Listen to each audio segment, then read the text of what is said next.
Okay, so everybody, thank you very much for joining us today. We have an important and a special seminar. Today, I'm honored to welcome back David Menashri. Professor Menashri is a professor emeritus at Tel Aviv University, and he was the founder of the Alliance Center for Iranian Studies at Tel Aviv University, the preeminent research center on Iran, certainly in Israel and throughout the world. David is an internationally recognized scholar and lecturer of modern Iranian history, and he's also the author of many books, among them Education and the Making of Modern Iran, which was actually recently published in Persian. The unauthorized translation was published by Hakmat Sina and Iran's Supreme Council of the Cultural Revolution, which is certainly interesting. And it was presented as one of the most comprehensive and important books on the history of education in Iran. So that's quite an interesting accomplishment. And David has done work internationally dealing with anti-Semitism and the regime, and also played a key role for many years in helping ISGAP to sustain and develop. So David, it's an honor to have you to speak today. And the title of David's talk today is Iran, the US and Israel, maximum pressure versus maximum resistance. So thank you, David. Thank you. Thank you very much. It's good to be back, Charles, with ISGAP. The last time that I was on ISGAP, it was broadcasted on the Jewish television, and then the Iranian authorities used it, or parts of it, and broadcasted under the program they call What They Say About Us. And they quoted, fortunately, they picked up not bad from my perspective sentences, but for them it was seeing how interesting we are, how the world is concerned about us, and so on and so forth. Just a word about the book that you mentioned. It's not a small thing that the Council of Cultural Revolution, which is one of the most extreme institutions in Iran, would pick up this book to translate and complement it the way they did. And even more, when I said in the book that the Cultural Revolution failed at the universities, they not only agreed, but they said the Cultural Revolution failed in many other areas. And this is the council that sponsored the publication of the book. What I mean by this is that Iran is a very complex country. And I beg you all, my dear friends, don't treat Iran as I don't know, a crazy country, a bunch of people who don't know what they are doing. They are running their policy in a very shrewd and sophisticated way. And they deserve much more, I don't want to say respect, but recognition that you are dealing with people who used to be an empire and still think about themselves either successors of Cyrus the Great, 25 centuries back, or raising the flag of Islam or Shiite Islam in its peak times. So this is important for me to remember that Iran is a very complex country. If I tell people that almost half of the Iranians are not Persians, they may be surprised. But again, there are so many ethnic minorities, there are so religious groups, and so on and so forth. And within the policy body in Iran, we have different camps, many of them. But let's say, just pick up two of them. More conservative, extremist, radicals on the one hand, and another group, more pragmatic, I would say even reformist, if you want, moderate groups. And we come to it in a moment. Iran entered the year 2020 with many acute problems. The economy was in a miserable situation, and still is even more. Unemployment, the rial, the currency, is now in the deepest that it has been in history. It has gone through demonstrations from late 2017 again to late 2018. Even in January, just following the assassination of General Qasem Soleimani, people poured to the streets and demonstrating because of the government's failure to admit its role in downing the Ukraine airplane in, I think it was January 4th or 5th or something like that, January 4th. So with all the side issues comes the corona, which Iran has become the country in the Middle East which suffers more than any other country in the Middle East in the absolute number of people and in percentage in society. It's still, the economy is not crashing. When the Americans say they came with this policy of maximum pressure, the impression was that someone in New York, in Washington, thinks that with a bit more pressure, the economy would collapse, and immediately after, the regime itself would fall apart. This did not happen. I don't want to say it's not going to happen, but so far, from May 2018 to May 2020, more than 2 years now, the economy is in miserable situation, but Iran is under sanctions from 1979 with the hostage crisis. So again, they may collapse, but it's so far they have learned to live with it. Maybe it's like antibiotic, that you take antibiotic all the time, you become your body became immune to the sanctions. Now now we are going here to what's going on after, with the corona. With the corona, we see that the extremists, the radicals, are gaining more and more power. In the election to the parliament, the pragmatists have been lost almost all their seats in parliament. For the first time, we had a formal commander of the Revolutionary Guards serving as speaker of the parliament, or standing at the head of one of the three branches of government. So the Revolutionary Guards, which was in miserable situation, just few months back in January, following the killing of Qasem Soleimani, it was in a bad situation. It was suppressing the people in their demonstrations against the regime, now presents itself as savior of the people, cleaning the streets, sending packages of food. And if Ira will be good enough, nice enough to show us the constructing situation, that when you see, that's the way the Iranians present themselves, as fighting on two fronts. They are fighting against the corona and they're fighting against the United States. But the other slide that I wanted to show is the mausoleum of Imam Khomeini, the founding father of the Islamic Revolution. Here you see, this is the grave of Ayatollah Khomeini. This mausoleum was cost to the Iranian people billions of dollars. This is the symbol of richness that doesn't exist in Iran. And then look at the packages of food. They are putting their Revolutionary Guards packages to give to the people who don't have rice, oil, or whatever. And this caused resentment in Iran.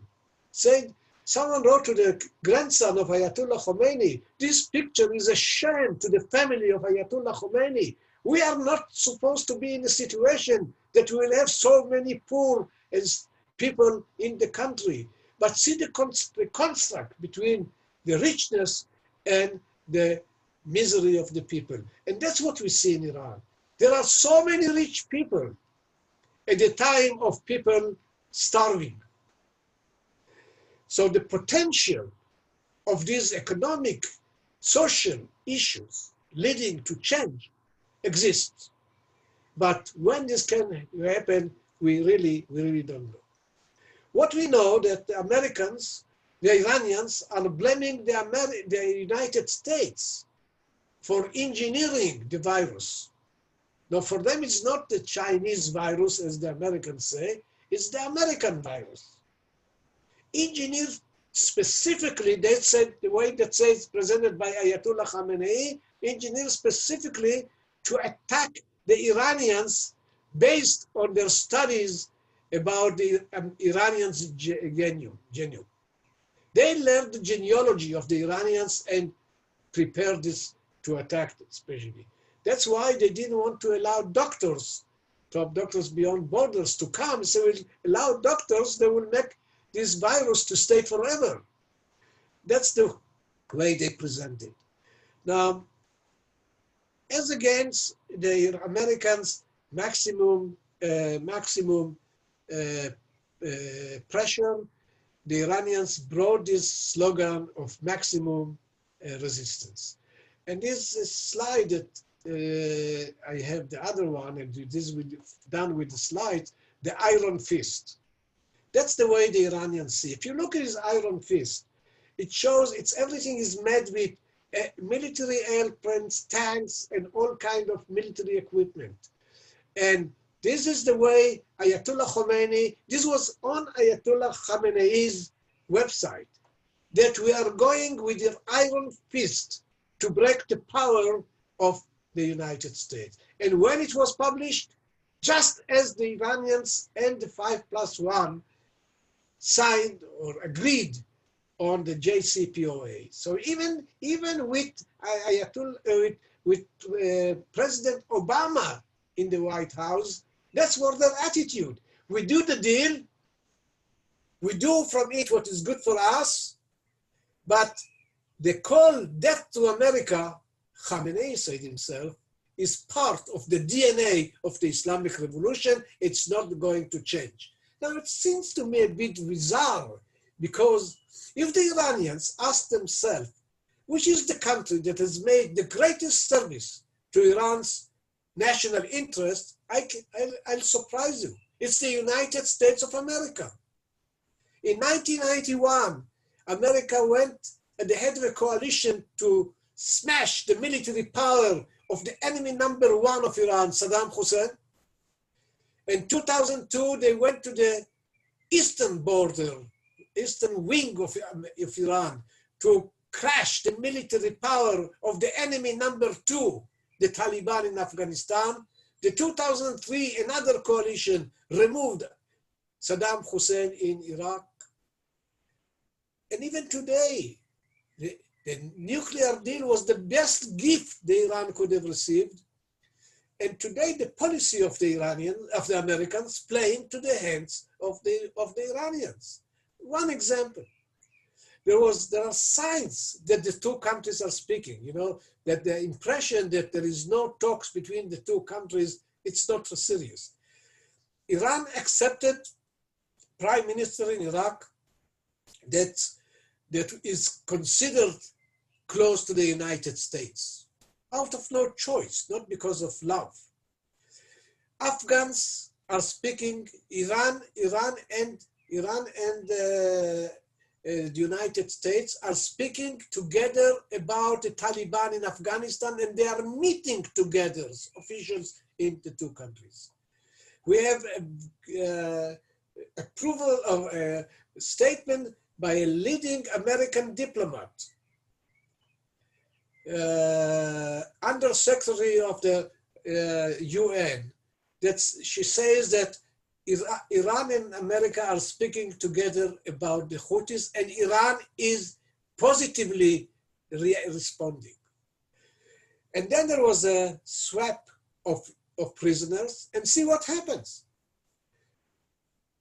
The swap was, the Iranians meant that we want to exchange prisoners, that's all. The Americans tried to engage them in larger dialogue and they did not agree.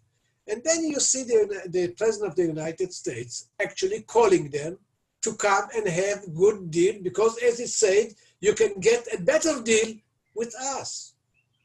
Well, that's, I think that for the Iranians is a sign of weakness of the United States. The Americans, they said it publicly. The Americans are threatening, but they are afraid to act against us because we have the iron fist. President Obama set a red line to Syria, not to use chemical weapon. Crossing the red line would follow but attack. They crossed the red line. President Obama did not do what he pledged to do. President Trump had a red line, and they downed a sophisticated drone of the United States in the Gulf. What was the response? America already sent its airplanes to attack, and the president stopped them. For good reason. I think it's good not to go into these attacks. But I want to show you how it has been viewed from Iran. They viewed from Iran that they are frightened to us. Look at what's going on in the Gulf water. They are humiliating Americans. And someone who loves America, for me, is very disturbing to see what they are doing. So Iran is playing a game on the one side, trying to engage, on the other side, trying to show the limits. And I think that here we are having this contrast in Iranian policy, and is a real challenge for the American policy. One thing is clear to me. I cannot make any predictions. The Iranians decided to wait until there is another administration, or to wait until after the elections, even with the same administration. They don't want now, from my feeling, to engage in a wide military operation. I think the same can be said about the United States. They are trying to push this issue aside, because when you have on your table the corona and many other things, you don't want to go into this. But what is my concern? The Iranians are marching to the bomb. Look at what the IAEA, the International Agency of Nuclear Energy, said. And they are not enemies of Iran. They are not hostile to Iran. They speak about what the Iranians are accomplishing under the mystery or secrecy of what's going post-corona time. The corona has given them another advantage to do things which is close to the West. Say a word about Israel. And Israel is doing what it's supposed to do against the Iranians in Syria. And I think this is the thing that Israel should have done for years now. But Israel for years raised the flag of the nuclear Iran. And today, you don't hear the Israelis speaking about Iranian nuclear threat. So probably because we cannot tell Americans what to do. My attitude was for a long time, and I said it also in ISGAP meetings, that the file of Iranian nuclear file is too big for us. The only country that can really effectively deal with this issue is the United States of America, hopefully with alliance with the European countries. Again, unfortunately, the gap between the Europeans and the Americans is not anymore. The relations are not as they used to be 5 years ago. And the willingness of the Americans to raise this issue is more limited than it has been 2 or 3 years ago. And for the government of Israel today, the sovereignty over the West Bank and pushing the Iranians away from the borders in Syria is more important, it seems to be more important than the nuclear issue. To sum up, I would say that Iran is in a very tough situation. The conflicts within the people themselves, between the pragmatists and the radicals, is huge. I'll give you a sentence in the foreign minister of Iran's speech for the Iranian New Year in March. He said that we have to do a cognitive overhaul of our policy. I mean, to change entirely the policy, because this policy of negation with the outside world is not going to help us for the longer run. I've never heard someone in his position saying such a critical statement against the policy. And he said further that we need to get into dialogue to achieve the targets. Another leading Iranian intellectual spoke similarly, and they speak about it's enough, it's time for us to get away from this distinction between the people who are with us and people who are against us in Iran. We are all brothers, because the regime is doing this section. The reformists, the pragmatists are, as they say, not from us. I don't know the translation into English, but in Yiddish they said, nicht unsere. They don't belong to us. There are people who are from us and people who are not from us. Stop with this distinction, but this distinction exists.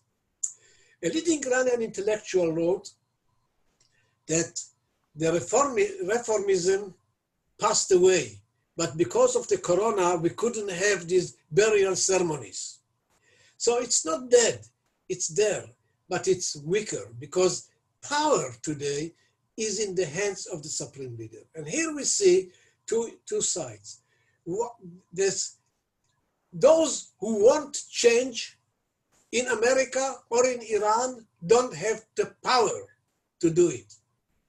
Those who have the power don't want to bring about the change. In the final sentence, I put this title of the talk between maximum pressure and maximum pressure and maximum resistance. My intention was to use another title, which I think explains what I want to say, what I've said in better terms. I think that what we are seeing is the weakness of the American strength vis-a-vis the strength of Iranian weakness. And that's the way that I see it. Iran, which is weak, suddenly feels powerful and behaves powerful, and America, with all its powers, it doesn't show the Iranians. One more example, there was a red line, there was a threat not to be aware of the sanctions against Iran and Venezuela. Iran sent 5 tankers last month with oil to Caracas. What did America do? Now, maybe it's good that they didn't do anything, but I think don't threaten if you don't want to use these threats. And viewed from Iran, it's sign of weakness. And so I think that the people who want change in Iran have to look at the people of Iran, who I think are the best to produce a change. They can do it, though there is no sign of any time that this will happen. Thank you. Thank you very much, David. Thanks for a good overview of a fascinating and important situation. So I want to start with a quick question, and then we'll open it up to other people who are sending in questions. So one of the things that you didn't really touch on in detail in your presentation, and it's more of a question, it would seem to me from my amateur perspective that Iran is very much engaged in military, perhaps they're overextended. They're in Syria, they're in Iraq, they're in Yemen, Lebanon, Gaza. They're in many places, and it must be very expensive for them to maintain this military intervention all over the region. At the same time, so that's going on. At the same time, as you said, the IAEA is criticizing Iran's nuclear weapons development in a very significant way. So Iran is attacking Western American allies. They're overextended militarily. They're violating nuclear agreements, and they're proceeding with their development of a nuclear weapon. So perhaps my question is, and they are, as you were saying, they're weak. The currency is very low. There's social and economic problems in the country, and that must be creating pressure on the regime. So the question is, if not now, when? When will the West say it's enough? I mean, they're not violating agreements and international law and international sovereignty a little bit. It's open season. So is it only up to the Israelis and some partners in the region to stand up to them? It seems Israel is stepping up its operations, if we read the newspapers. So is it all up to Israel to fight this war, or do you think that the United States and the West will defend its allies, many of its allies, and stop these flagrant violations of agreements and international law? Well, Charles, you opened this meeting for another points to raise for another lecture, but I try to be very brief. Okay, and we have many questions, so I don't want to take... You are very right in, I think, all that you said. I'll come to the questions later, because I'm not sure I have answers. I think the Iranians have stretched their muscles beyond their capabilities. You know, they're spending in Syria billions of dollars a year. If you think about, they are saying that because of the sanctions, they don't have medication for the children. Come on, from the money that you are spending in Syria, Yemen, Lebanon, Iraq, give them medication, give them food. Who stopped you? Who stopped you? The Americans don't stop them to buy medication. It's more difficult for them to buy, but they're not under the embargo. So the situation is like this, that even the Iranian people in their demonstration in the last 2 years raised these slogans: why should I care about Gaza and Lebanon? My life should be sacrificed for the case of Iran. And the voices are there, but they are being suppressed. You know, the Iranians have this phrase saying, nothing succeeds like suppress. And the world doesn't say anything. And the people are demonstrating. You saw that, many people ask why there was no Arab Spring in Iran. The Arab Spring in 2011. Well, for one thing, Iran is not an Arab country. But Iran was the first country to have the Arab Spring in 2009. Just 2 years before, in much more massive way. Iran had the Islamic Revolution in Iran. The Iranian people are always active. Look at the, demonstrations in January 2020. Students in universities in Iran made sure they don't step on American and Israeli flags. In Iran, people who go to enter the university, they enter offices, they must step on the American and Israeli flag.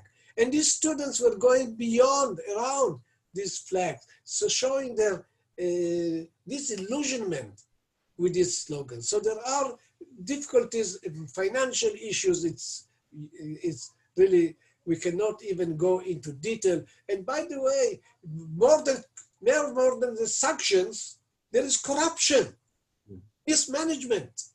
It's not all because of the sanctions and the United States. Now, it's who's to deal with this issue? I tell you again, I think that the Israelis, well, Israel has signaled to the world that it's Israel that should raise this flag. For maybe 5-6 years or more, everything we said is about the nuclear issue. And what was my fear, and I said it many, many times much before, we have a dilemma. If we don't speak about the Iranian nuclear deal, people will forget about it. If we speak about it, they think it's our problem. And therefore, we should take care of it. We should have found a way to signal to the world that this is their responsibility. It's too heavy for us. More than 10 years ago, I had a conference, a session at Tel Aviv University, Center of Iranian Studies, in which we brought, in addition to 2 professors, 2 generals to speak. The former commander of the Air Force and former commander of the intelligence. And I came back home and my wife asked me, so what they say, the generals, about the military option. I said, I don't know what they said, but I told you what I can tell you what I understand, that there is no military option. It's very, very difficult for a small country like Israel, mainly today, to do this thing. For this, you need to have an international consensus, coalition. You should bring Europe closer to the United States. The Iranians are depending on Europe. They are seeing in them as the saviors of their revolution.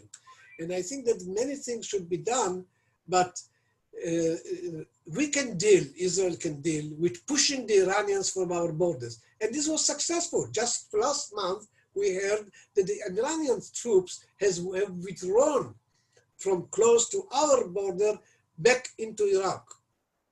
We can manage with them. We can manage with the Hamas, Hezbollah, and the West Bank, although it's not going to be easy, even if it's simultaneously. But the issue of Iran is something which is not only a problem of Israel, is of the problem of the region, the United States, and the world. So it should not be entrusted in the hands of the Israeli to do. It's too big.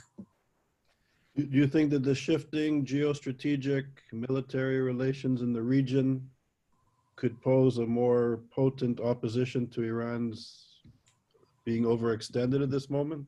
Well, you know, there is change, but the change working on 2 directions. It's not one way.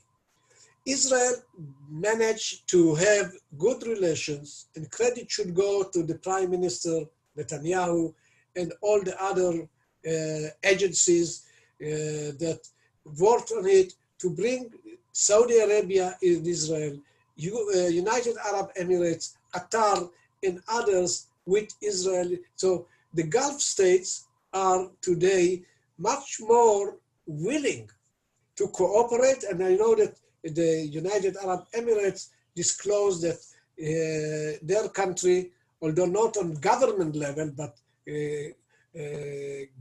companies level, they are doing some cooperation with Israel to find vaccine to the corona.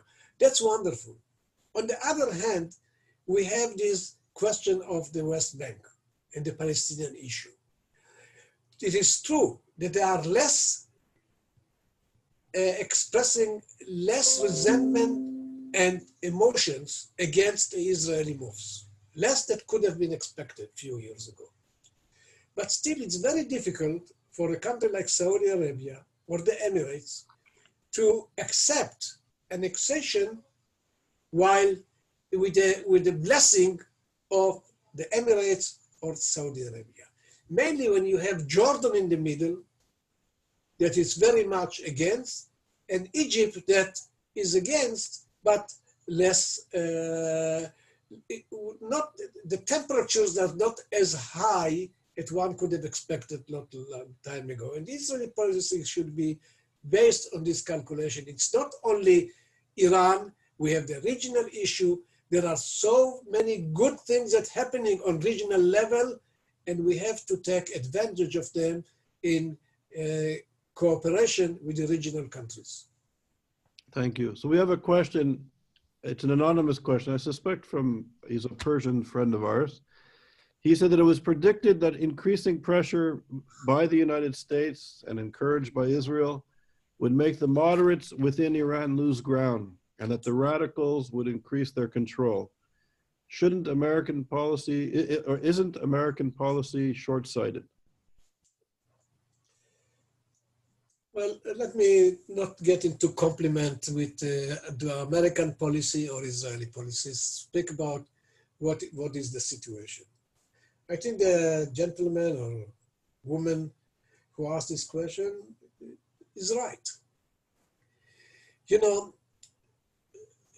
I often speak about it, and I said that, you know, the Iranians are very good in two things. And they're known in the world for two things. One is weaving carpets, you know, they're making the best carpets. And second, it is believed that chase was invented in Iran. So what is the difference? When you're weaving a carpet, you think about each small dot. And when you play chess, you think about the strategy.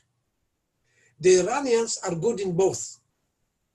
And I think, and I have even written about it, the policy of their opponents is, if you want, you can call it short-sighted.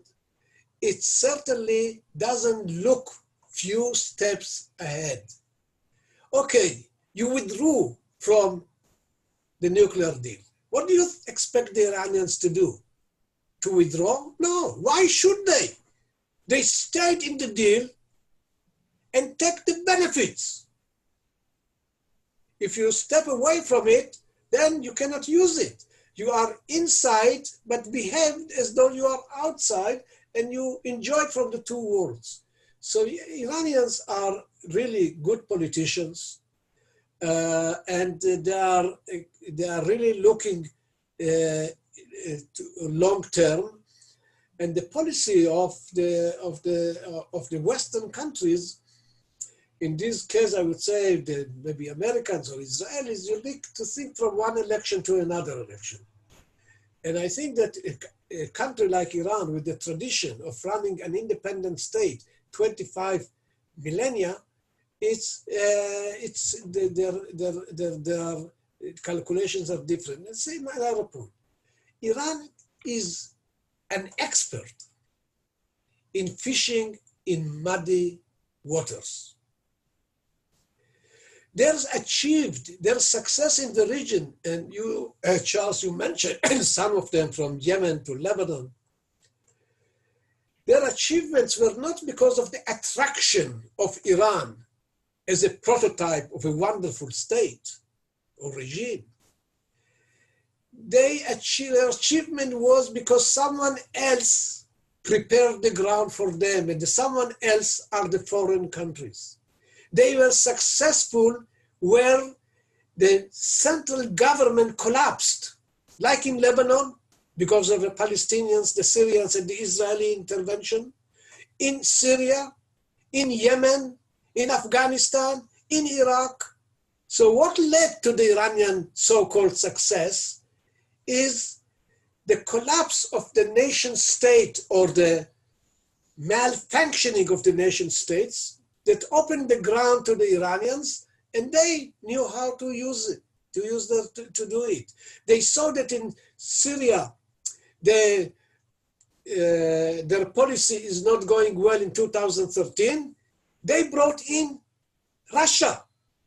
The idea that Iran would bring Russia into involving in Syria is impossible to believe from Iranians, for people who learn, study Iran. And what happened next? They allowed Russian military airplanes to land in Iranian airports in their way to attack Daesh, the Islamic State. It was stopped after a day or two because of the resentment in Iranian parliament. We are against foreign involvement, and then we allow Russian airplanes to land in our military airports.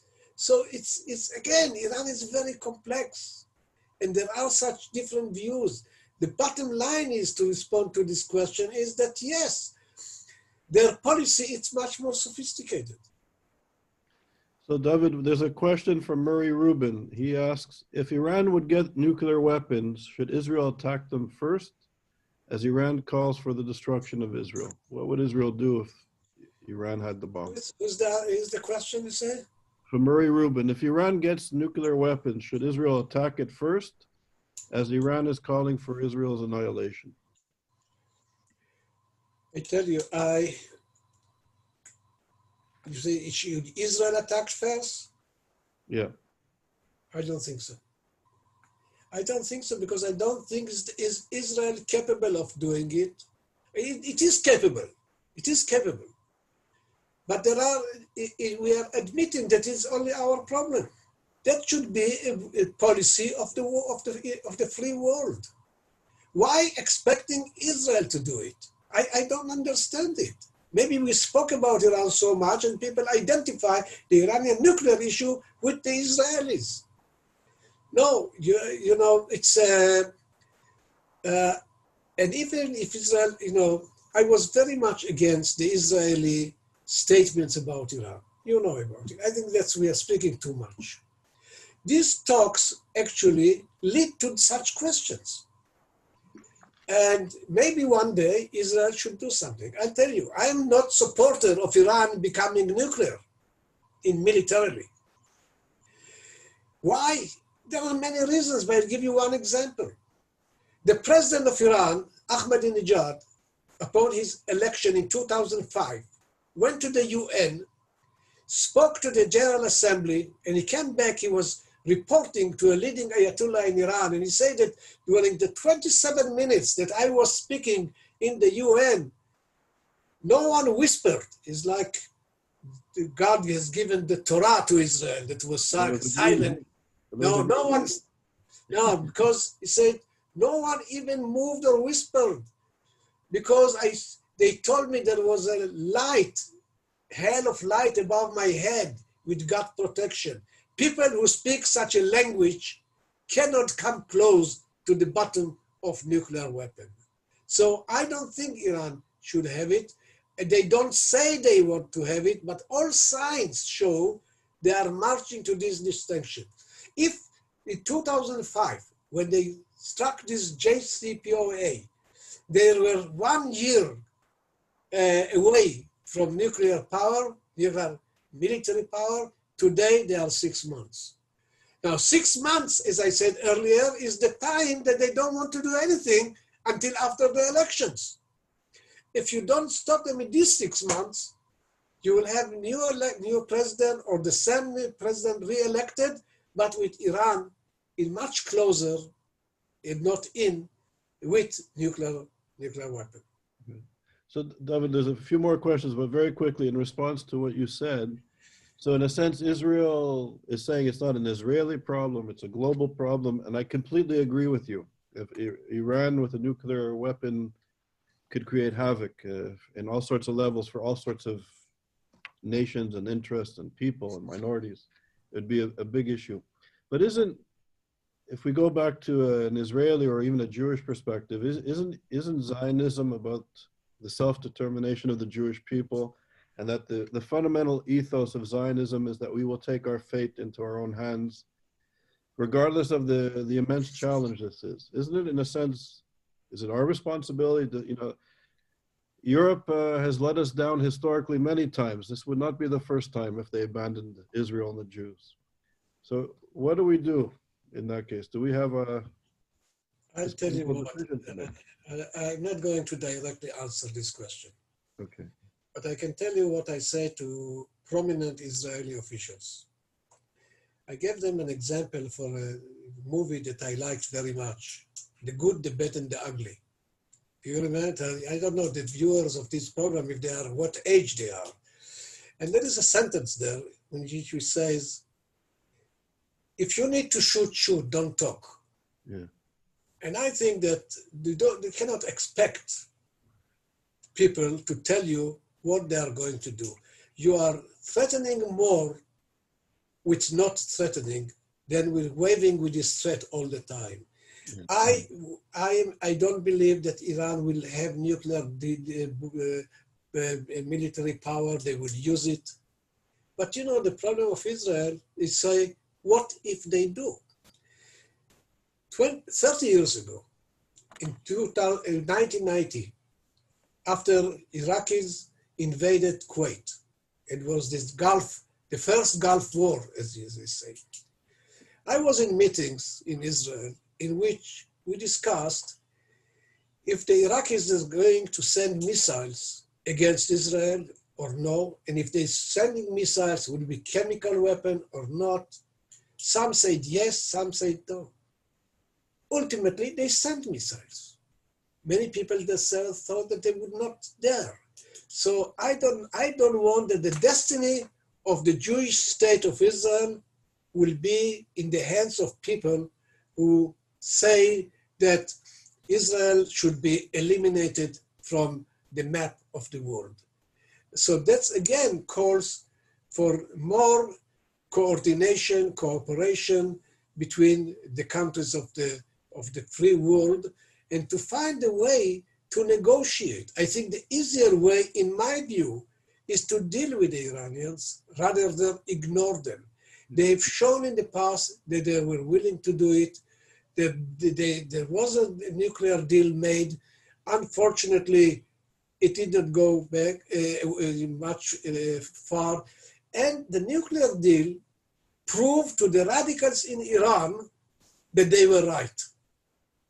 They said, you cannot trust America. They'll stab you in the back. They are not to be faithful to their commitments. That's all that they said before the nuclear deal. And now they go around and say, we told you. So I think that there are still people with reason in Iran. The issue of compromising with enemies is not alien to the Islamic revolution. And maybe it is the end of more or less our session. I'll tell you that Ayatollah Khomeini, who the founding father of the Islamic revolution, issued a religious decree in 1987 during the war between Iraq and Iran, in which he said, for the well-being of the people, it's forbidden to destroy a mosque and to eliminate the 5 major commitments of the Muslims, prayer, Hajj, and more. What more than that you want? Here is the tension that the Iranians are faced with. The ideology of the revolution or the interest of whom? The interest of the revolution, the interest of the regime, or the interest of the people who are at the top of it. So there are problems in Iran. And then 2 years later, Ayatollah Khomeini appeared on TV and he said that I told you 8 years, war until victory with Iraq, but we don't have a choice. And I think that that's the situation that we have to go to show them for their best interest.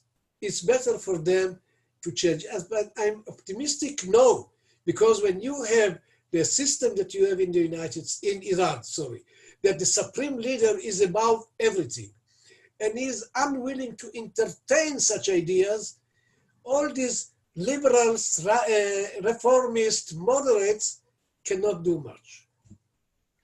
Thank you, David. There's a few more questions. I'd like to go through them quickly before the time ends. Stephen Mize asked, given that the youth of the Iranian population is quite large, does this create an inherent instability for the regime? Do you see Iranian youth as the eventual cause of the fall of the regime?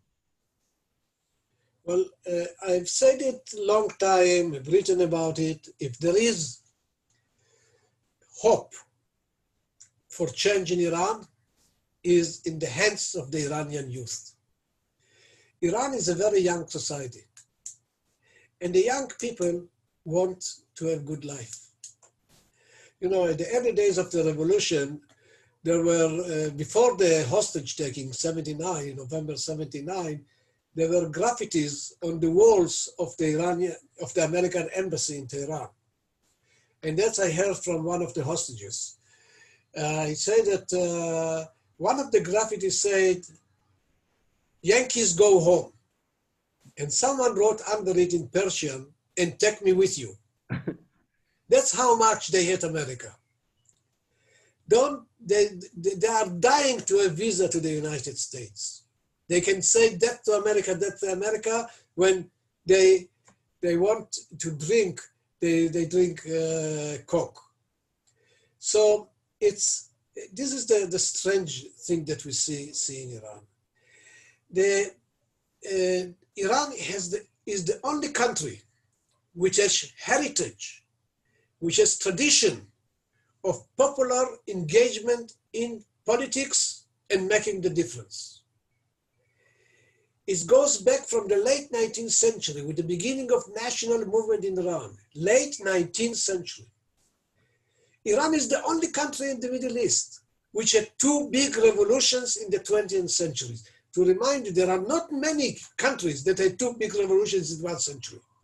Maybe Russia, maybe China. I don't see more. And the people have done it on the streets. The Islamic Revolution, 1979, the Constitutional Revolution in 1906, and in between, you saw 2009, 2017, 2019, 2020, people going to the streets and demonstrating. The best way I can explain this clash between the two movements, the popular movement and the institutions, 30 years ago, no, I'm a historian, 30 years ago is yesterday, so for your viewer here, maybe it's prehistory. There was in 1999, Iranian students demonstrated for freedom in Iran, and they were crushed.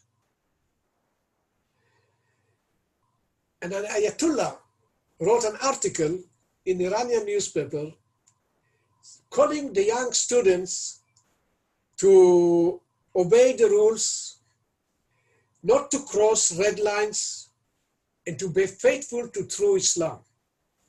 A young student whom I don't know, but we professors usually also learn from students, not only teach them, but this student wrote an article with the title, "Father, the Society is Young." The society was only also the name of the journal. And he said, "You preach us to obey, to follow true Islam. Would you tell us how many Islams are there? Which one is true? Which one is false? And who decides?" And the punchline was at the end. The problem is not that we, the young people, in crossing certain unidentified red lines, the problem is that you, the Ayatollahs, in the one-way street, you are driving against the flow of traffic. If you ask me how I see the social picture in Iran, that's the way that I see it. The people want to breathe. The people want freedom. The revolution was not about creation of Islamic regime. The revolution was about giving their children basically three things: social justice, political justice, and their dignity. Bread, freedom, and dignity.